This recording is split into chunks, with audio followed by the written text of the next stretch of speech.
ഇവിടുന്ന് പറഞ്ഞു മൻ സമത നജ, ആരാണോ അനാവശ്യ കാര്യങ്ങളിൽ നിന്ന് മൗനം പാലിക്കുന്നത്, അതിൽ നിന്ന് മിണ്ടാതിരിക്കുന്നത്, അവൻ വിജയിച്ചിരിക്കുന്നു, അവൻ രക്ഷപ്പെട്ടിരിക്കുന്നു എന്ന് റസൂലുള്ളാഹി സ്വല്ലല്ലാഹു അലൈഹി വസല്ലം പറയുകയാണ്.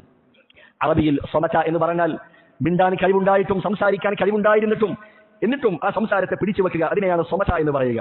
അതുകൊണ്ട് ഒരു വ്യക്തിക്ക് അവന് സംസാരിക്കാൻ കഴിവുണ്ട്, അവന് നന്നായി സംസാരിക്കാൻ അറിയാം, എന്നിട്ടും അവൻ തന്റെ നാവിനെ പിടിച്ചു വെക്കുകയാണെങ്കിൽ അവന് വിജയമുണ്ട്, അവൻ രക്ഷപ്പെട്ടിരിക്കുന്നു എന്നാണ് റസൂലുള്ളാഹി സ്വല്ലല്ലാഹു അലൈഹി വസല്ലം പറഞ്ഞിട്ടുള്ളത്.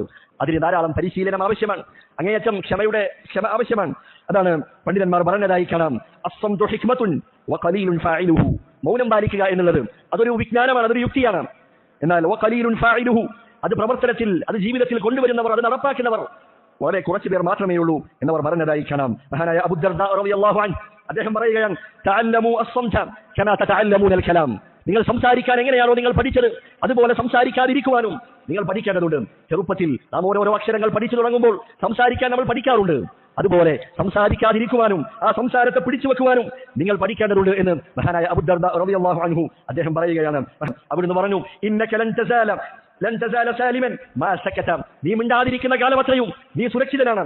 എന്നാൽ ഫഇദാ തകല്ലംത, നീ സംസാരിക്കാൻ തുടങ്ങിയാൽ കുതിബ ലക ഔ അലൈക, ഒന്നുകിൽ ആ സംസാരം അത് നിനക്ക് പ്രതികൂലമായിരിക്കും, അതല്ലെങ്കിൽ നിനക്ക് അനുകൂലമായിരിക്കും എന്ന് റസൂലുള്ളാഹി സ്വല്ലല്ലാഹു അലൈഹി വസല്ലം അവിടുന്ന് പഠിപ്പിക്കുകയാണ്. അതുകൊണ്ട് നല്ലത് മാത്രം സംസാരിക്കും.